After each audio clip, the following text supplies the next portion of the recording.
আসসালামু আলাইকুম রহমতুল্লাহ। দীর্ঘ 10 বছর আগের কথা। বিএনপির নেতা সালাউদ্দিন কাদের চৌধুরী, শাখা চৌধুরী নাকি ওনাকে বলা হয়, বলছিল যে জজ সাহেব, এই আদালত এই আদালতটা যেন জারি থাকে।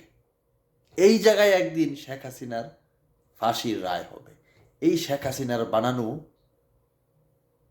ট্রাইব্যুনালে নিয়তির কি খেলা, নিয়তির কি খেলা। আজকে দেখেন ওনার বক্তব্যটা খুব চলছে। নিয়তির কি খেলা দেখছেন।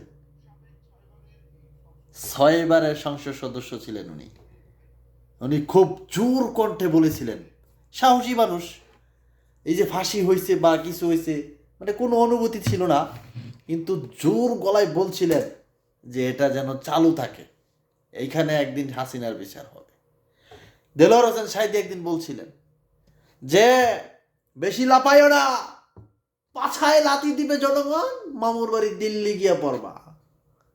বাস্তবতা আমরা দেখতেছি, একমাত্র জায়গায় সব মামুর বাড়ি দিল্লি। তো এটাই, কার কথা কখন লাইগা যায় বলা যায় না, সব উপরওয়ালার ইচ্ছা।